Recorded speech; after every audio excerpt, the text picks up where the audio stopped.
Barbara Marthal is well known for her performances as an African-American storyteller. She's the owner of Stories You Like. It conducts seminars on the use of telling stories in classrooms from K through 12th grade. She's also a Confederate reenactor and uses storytelling to enable black and white Southerners to rediscover their common cultural bonds. They were severed by Lincoln's invasion and the bitter experience of Reconstruction, which gave us Jim Crow. She rightly points out that racial segregation did not exist in the Old South. She's written a book titled Fighting for Freedom, a documented story of a young slave and white son of his master that grew up together and fought the Yankees together. Enjoy Barbara Marthal. You awake? Good. Good. I'm glad you're awake, because you have to be awake in the morning time, and you have to be awake at noon, and you got to be awake at night, and you got to be awake in your dreams if you're going to understand life, okay? So we're going to be talking about Southern life today. And my husband always says, you gonna put all that stuff on this morning? Every time we go out, when I give a presentation, you gonna wear all that stuff? I say I sure am. And I'm sorry to tell you this morning that I forgot my hoop. But that's all right, because old women didn't always wear hoops. And I'm an old woman, and I expect to get older. And I take the privilege of an old woman to tell you what's on my mind, okay? I'll say, so get ready. The other reason I wear this is because I get tired of people in the South. I'm not worried about Northerners. I'm not worried about Westerners. I'm not worried about the coast, the Midwest, anywhere else. I'm tired of us as Southerners thinking of my ancestors as those poor, downtrodden slaves that we abused and mistreated. And had it not been for Lincoln, oh yeah, whole lot of Southerners think that. Had it not been for Lincoln delivering us from our past sins, we would have still be oppressing black folks. So we need to, be repentant. I'm tired of people looking at slaves as in poor ragged creatures, because I'm going to let you understand that slaves dress like this too.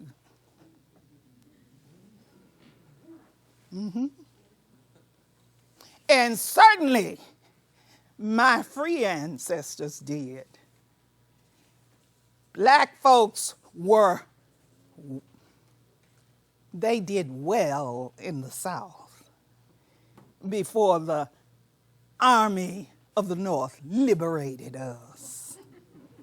Okay? So that's why I dress like I do. Now, let me ask you, are there any people here who are in the choir? Well, damn, don't y'all go to church? Excuse me. I never promised you I was a sweet, demure Southern woman. So don't be shocked, okay? If our mamas had been sweet, demure, Southern, proper women, you wouldn't be sitting here today. Okay?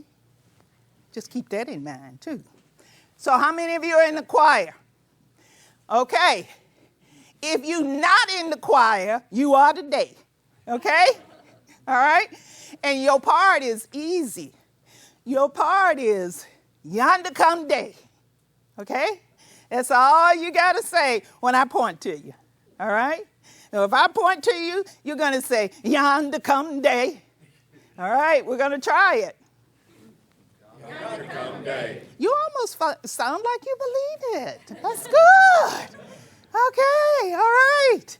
All right, I want you to say it with a little more oomph. Because you see, every time that sun comes up, it's a new day. And we are here to greet it. My African ancestors worshiped the sun. That's how you came to believe in one God. I know. That's another song, but it is, okay? My ancestors worshiped the sun. We're going to worship the sun this morning, okay? So when I say, I want you to go, yonder come day.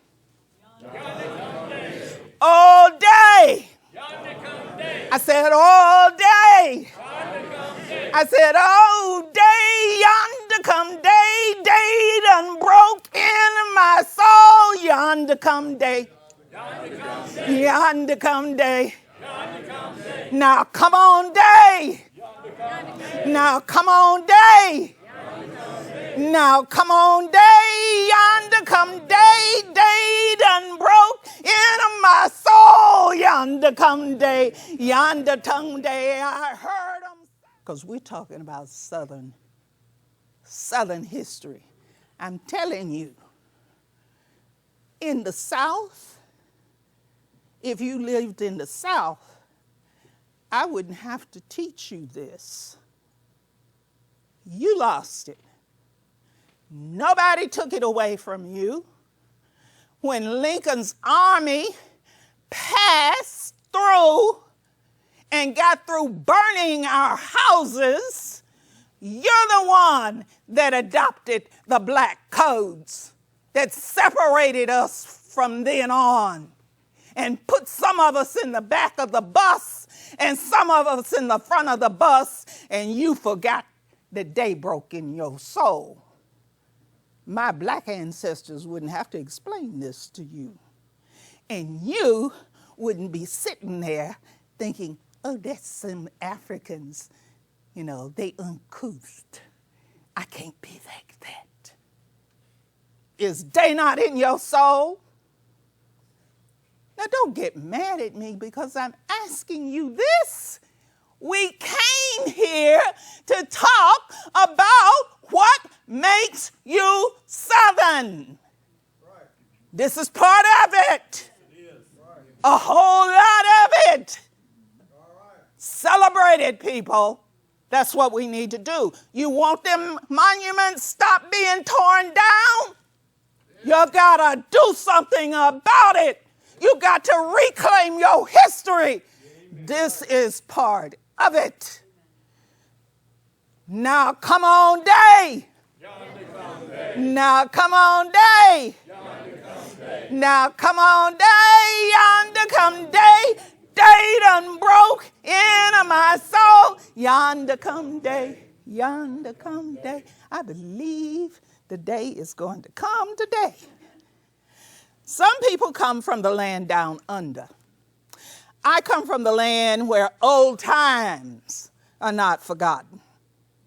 As historians, we must recommit to helping our youth understand our history and realize that without a commanding knowledge of our history, there is no future for a free United States.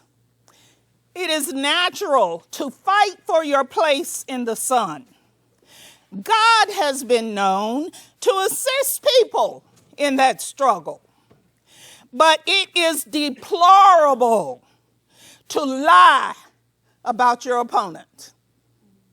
That is unforgivable. To accomplish this goal, that's the reason I have this first slide here. It's called Removing the Obsessive Notions of Guilt and Shame in the Study of Slavery. The highest honor that we can give our ancestors is making known their accomplishments and achievements, especially when times were challenging. It's important for us to know our ancestors better. all of them, our white ancestors and our black ancestors and our Native American ancestors, and I can speak for all of them. I got the DNA to prove it. Okay? Every white man, the reason I look like I look is because every white man didn't rape a black woman. The reason I look the way I look is that every white man, every white woman didn't marry a white man. Okay? That was the way it was in the South in early America. Those ideas that you are clinging to today and gave us so much problem in the 60s were new ideas. They were brought in basically from New England. That idea that if you white, you better. That idea that if you white and you are a noble, honorable man, you would not look at a black woman. That's garbage brought in from New England. I can tell you this. You want proof this morning? Let me give you a little proof. I don't mean to embarrass him, but I do ancestry. And I do ancestry because I have been taught that black folks couldn't find nothing about their history because they were slaves and they beat us every day and they didn't register us. And when you look at the slave census report, they don't even have their names down. So you don't have no history in America. That's bull. I'm going to be a lady. I won't say the whole word, but it's bull. So I'm going to give you some proof this morning. So I'm on Ancestry, and I get this note, and it says, my goodness, I'm paraphrasing, okay? My goodness, I had no idea you were my cousin. I had no idea that the grandfather we share many generations back was a black man. It never occurred to me. It couldn't have been because we were the powerful and the white folks that colonized the country, and we kept all of y'all brown and yellow and black folks in place. So my ancestor couldn't have been a black man. Until the DNA says, but I'd have always been told he was an Indian. Until the DNA said, okay? I was thrilled when he reached out because as Southerners, that's what has gotten us where we are today. We have believed that bull about all those prejudices that our ancestors had. And I'm not telling you that some of them didn't. Everybody got crazy folks in their family. So I'm not telling you that some of our ancestors weren't crazy. We know that. But we love them anyway. We say, they crazy. Bless their hearts. Pray for them. Okay? That's who we are. Okay, so when he wrote to me, we exchanged information. And then when he found out that he was going to be in the area this time, he's been to Abbeville before, but he decided to come again. So Mike Goodlow and his wife, Lee, now I'm not related to Lee, but Mike, stand up again, turn around, take a bow. This man is brave. How many of you, when you get your DNA back, will admit, I got a black grandfather. This is a brave man here. Thank you. This is my cousin. This is my cousin. And not only that, we descend from Mozingos. He's got an African name. Now, he's a good low because he descends like I descend from a female Mozingo. You know how it is with females. They don't think we have the right to keep no name or make up a name. So every time we marry somebody, we get a new name, okay? But the truth is, we still descend from the same person. And the grandmama that we share is a white woman. Oh yeah, get that. Get that. Our grandmama, well, our grandfather was born in 1766 in Virginia. Now, truthfully, I think he was born before that. I think he's either a second or third generation. In other words, I think that black African got here before any of you Europeans did. Oh, yeah. It happened, folks. This gets left out of the textbook. But Africa was trading with the Americas before Columbus was born. So, I'm sailing. It's a new day. Yonder come day. Ain't it wonderful? Okay, that's why I have come here to share with you today.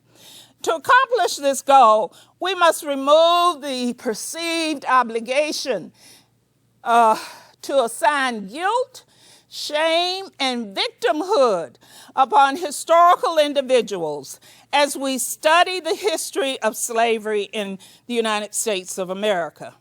The historical study of a topic should be guided by the search for facts, all of them, for facts of the matter, and not by the hunger of delivering an argument of guilt and the need to see that someone is shamed, or as expressed in Japanese society, that someone lose face. A court of law often instructs a witness to answer a question with simply yes or no. The witness is cautioned not to draw any conclusions, but to simply state facts. The witness is also instructed to refrain from giving hearsay testimony. That is, he said, she said testimony. We want the witness to testify only to what he or she saw take place without an opinion on the incident. When it comes to historiography, I'm sorry, I don't know if I said that right, but anyway, you know what I mean. Those are the goals of the historian. They are extremely difficult goals because in most cases we are left to trying to discover facts that are long past, and there is no eyewitness left to examine for facts. Our task becomes one of searching for documents that record firsthand accounts and descriptions of events of the time. We scrutinize those documents to discern the events and suppositions as they were understood in the context of the existing times, taking care not to make judgments about the facts or to view them through the lenses of our present day sentiments. Okay? This is extremely troublesome when it comes to studying slavery. For the 21st century mind, it is almost impossible to consider or talk about slavery without cringing in guilt. It is hard to think of a slave without picturing a person who has been completely dehumanized. However, since slavery was so widespread in the world and has such a long history in all human societies, it should be obvious that in the past, not all people have thought as we currently think about slavery or slaves. It is noteworthy to remember that the earliest laws regulating the treatment of slaves, treatment and the rights of slaves and masters are found in ancient African texts of ancient Egypt. I'm sorry to let you know, but they were Africans. They were. They look like me. And where's my brother? Where'd he go? He must have known I was going to call on him.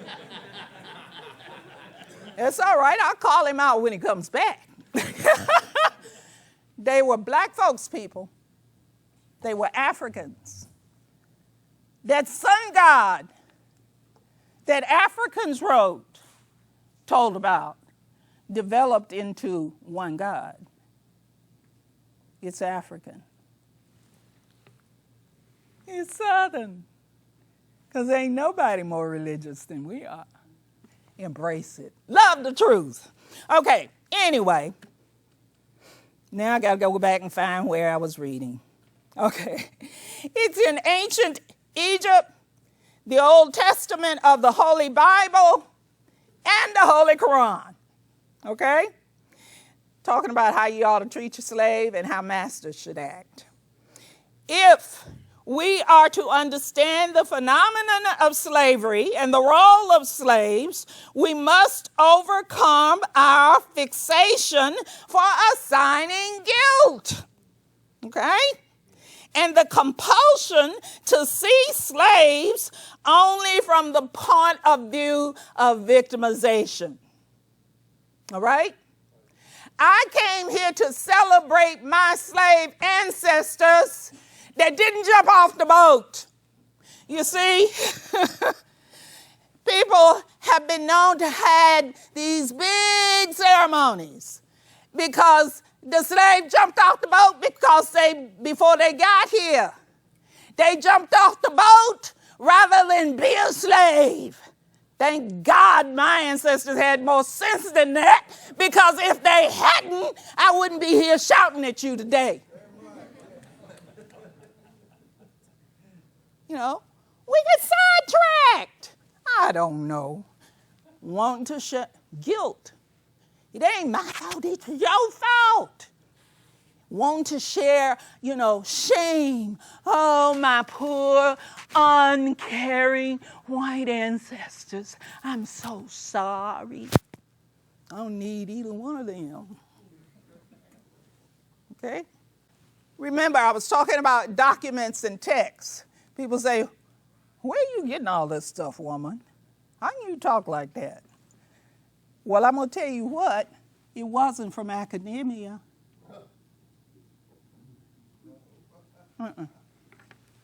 None of this was taught to me by a history professor. None of it was taught to me by a literature professor. None of it was taught to me by the halls of ivy. I had to start looking myself because I wanted to know my history. Then one day I met a racist. He had to be, because he told me he was a member of the Sons of Confederate Veterans. Now, if he had put that in his profile, I'd have never dated him. But he didn't. He only told me later. That's my husband. Okay. But the point I'm saying to you is we have to take ownership of what's happening out there. We can't point the finger and say, it's their fault, it's their fault. They don't know what they're doing. Blah, blah, blah, blah. No, we have to take ownership. We have to become part of the solution. If you stand around pointing fingers, you're not part of the solution. But in order to be part of the solution, you must take ownership of the problem and not be afraid of it. So let's start with text. This is a wonderful text. Until I read this text, I did not believe, I was hard on Christianity. In fact, I was so hard on Christianity in the 60s that I converted to Islam. And I'm still Muslim. And now I'm hard on Muslims. So it wasn't a religion, it's me. And the fact that I like to read and that I'm informed by what I'm reading. Okay? But I'm going to stay a Muslim because it's important. Because our ancestors in the South opened the doors to everybody. They weren't like the Northerners that said if you're Jewish, you can't join the army. Our, of defense? Judah Benjamin. Yeah, Judah Benjamin. He was Jewish. He was Jewish. Okay? The president and the Northerners were saying Jews can't fight for the Union Army. So that's the reason it's important. Don't be misguided. Our Southern ancestors opened the door to everybody and made opportunities for everybody. That's the reason I remain a Muslim, so that when I hear people browbeating Muslims, hey, you're talking to one. Don't be misled by hype. Join in the wisdom of your ancestors and understand what our ancestors had in mind, and that was a place for every one of us under the sun. That's the Southern way. That's what it is to be Southern. Live and let live. Okay? All right? Next one. America Before the Reunion. Wonderful. Before the Revolution. Wonderful book. Maybe out of print. But if it is, try to find it. Because this will let you know that most of them folks from England and Scotland and Ireland and Germany were poor white folks. They were poor. That's the reason they came over here. They were starving in them countries. That's the reason they came here. And most of them couldn't buy a ticket. That's the reason they sold themselves. I hope I'm not making you uncomfortable. But the truth does sometimes. But it's important because that's the way we get to the place that, our stories aren't different. They're the same. That's the way we get to the point, as Clyde, it is Clyde, right? Pointed out last night, we weren't loyal to the king and the queen. We had enough of them. They had starved us to death. We wanted, how did you put it? A gentleman, genteel society, what was it? Gentry. That's why we wanted a gentry. So I look at my folks on my cousins, on Ancestry, and I look at my white ancestors, I got a lot of them. And all of them got coats of arms. Want a coat of arms because that makes me more important. And it says that the king, because the only way you got a coat of arms is that the king said, you a good servant, you can have a coat of arms. But I tell you one thing, you act a fool and I'm going to take it away from you, sell you to the colonies. It's real. I love history. Okay, I digress. I also tell Christian slaves, Muslim masters, most of the Christian slaves that Muslim masters took were from Europe. Mm-hmm. The slave history, slavery is older on the north coast of Africa. Black folks were the last one to be taken.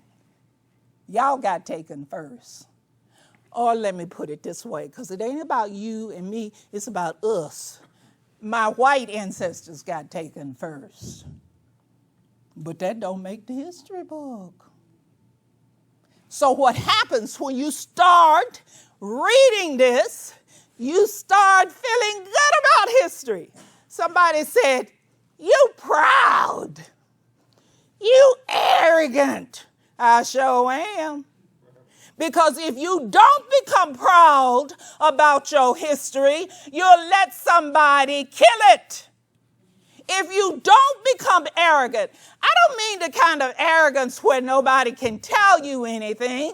I mean the kind of arrogance that empowers you with the thirst for more knowledge and to be able to use that knowledge to build sisterhood and brotherhood rather than political parties.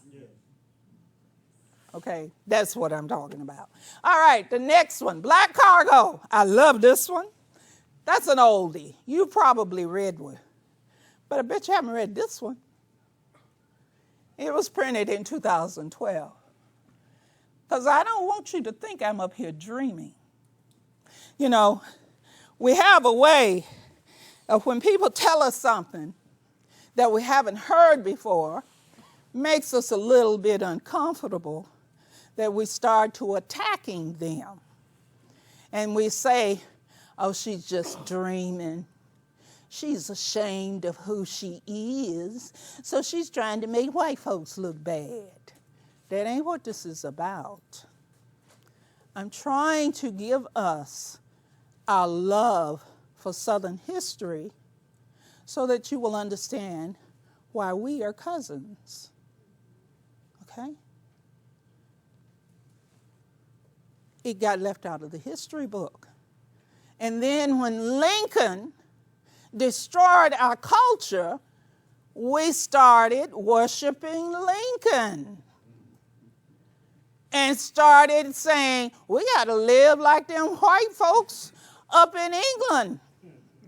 And them white folks in England said, leave them folks alone, because if we don't leave them alone, they'll send them black folks up here with us. And so, we started enacting codes that separated us. Forgive our ancestors. I love the old South. I love the South when I had to go to the back of the bus. I didn't say I like sitting in the back of the bus. I said I love the South when I had to go to the back of the bus because it's in my blood. And I knew that eventually some of my crazy ancestors would see the light. God would wake them up, and that will pass. And we can forgive each other. We don't have to forget. We never want to forget, but we can forgive and come back together like we were before Lincoln invaded. Okay? All right. Then I all right, Barbara needs to write a book too. But the reason I wrote the book is because I wanted our children to know history. It's fine in academia for you to sit all day talking about why the war was started. It wasn't about the South. It was about slavery. It wasn't about slavery. It was Jefferson. It was so-and-so. And your children know nothing. So I wrote this book because I wanted our children to be able to take it to school. And if we had started doing stuff like this earlier as Southerners, our monuments wouldn't be torn down today. You have to work to keep history. Can't let somebody else write it for you. Okay, let's see. Are we at 4 and 5? Okay, all right. What if 200 years into the future, we choose to tell the contemporary history of the United States and left out the stories of people such as Marian Anderson, Chadwick Boseman, Kobe Bryant, his daughter Gianna, Charles Richard Drew, Mae Jemison, Katherine Johnson, Martin Luther King, John Lewis, Barack Hussein Obama, Michelle Obama, Richard Wayne Penniman, that's little Richard, okay? Adam Clayton Powell, Colin Powell, Charlie Pride, Condoleezza Rice, and Oprah Winfrey. Now, if you don't know about, and also our own family heroes, time does not allow me to tell you who all these individuals are if you don't know them. But if you go to Google, it'll come up, okay? In addition to those above, what if 200 years into the future, people judged our society today only by the political headlines being printed in the United States today? They might conclude that most black people were gangsters and jailed and had no professional skills or were poor and or on welfare. They could conclude that just about every white person was successful, lived in above average homes, and any white person who did not was simply lazy and dumb. How does that make you feel? Want your ancestors judged like that? But they weren't all of them. Yeah, like most of them aren't. I know. I ain't never said that they weren't some lazy and dumb white folks or black folks. They're my family. And they're in my family too. But most of us aren't lazy and dumb. The problem is when you assign lazy and dumb to the whole community. That's the problem. No problem with part of your family being lazy and dumb. You just go, they lazy and dumb, leave them alone, okay? As ludicrous as the above scenarios sound, that is the kind of judgment that we are making about our ancestors, and this is the point that I'm trying to get over to you, that we're making about our ancestors during early colonial American and antebellum history in the United States. The manner in which we teach U.S. history today is based upon misinformation and or limited information about early black history.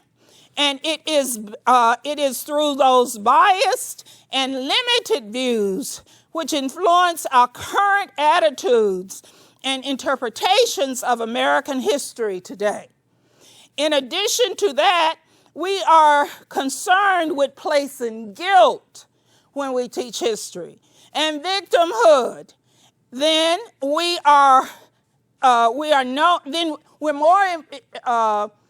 want to place guilt and victimhood more than we are in knowing and understanding events in context.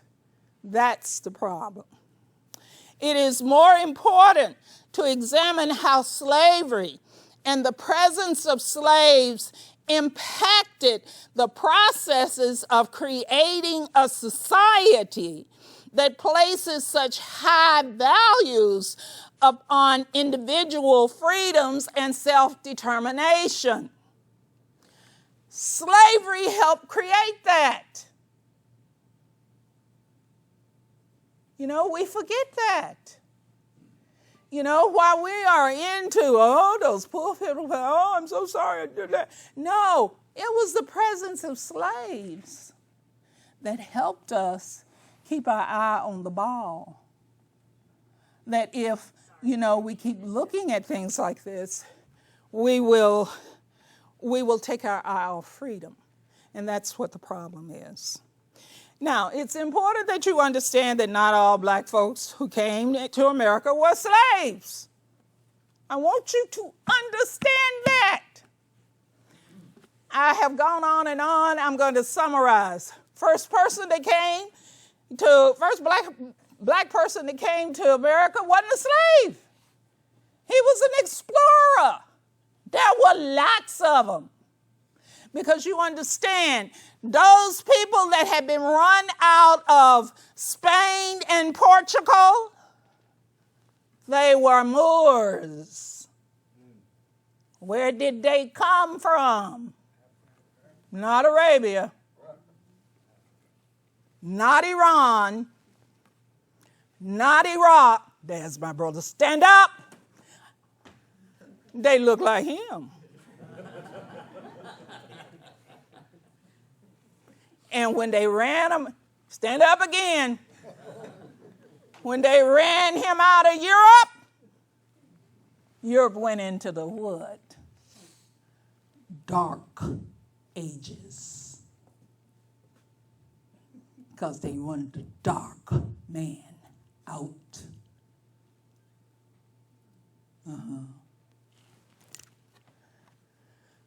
But they didn't just look like him. They look like him too. Remember, he's African too. Don't you love history? Look like me. I'm the cross. This is not to intimidate. This is to get us back on the page of loving each other.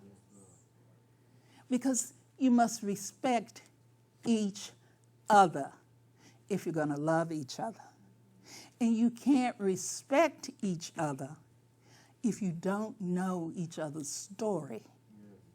So you can't concentrate on one portion, Northern Europeans only, that built America, if you want to love each other, because it's a lie. And if we keep going down that road, we're going to all sink in this boat. Okay? All right. So, first one was an explorer. Henry Louis Gates said that. This next one, also, another black man. This man right here. See, he's black. He was black. You don't believe he was black? These are his words. I, Juan Garcia, black in color, resident in the city of Mexico. He came over as a conquistador.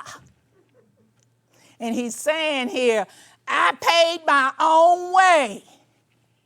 Nobody put me on the boat. I paid my own way, and I paid for everything that I needed. And I went over there in the name of Spain and pacified the natives. Want you to know that, because there's going to be some fools later that forget it and might try and sell me into slavery. And I want this letter so that they understand if they do that, they're going to have to deal with the king. This is important information, folks. Okay, let's go on. The black conquistadors, 1520 through 1600. You know, black folks explored and killed the Indians just like white folks did. Now, I ain't saying I'm proud of that. I just remember we are trying to look at the events. I'm not passing judgment on it. Because I don't care how much I judge them and call them wrong and whatever they were. Had they not done it, I wouldn't be standing here shouting to you today. Okay?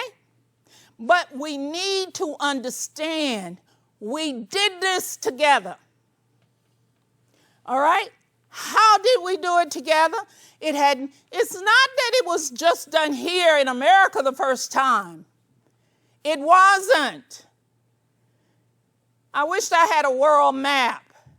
The first area in the world that looked like what I am talking about today and what Carrie was talking about last night.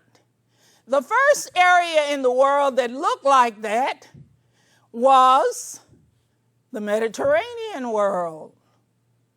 Think of the continents. Europe, Africa, Asia. We all been mixing it up a long time, folks.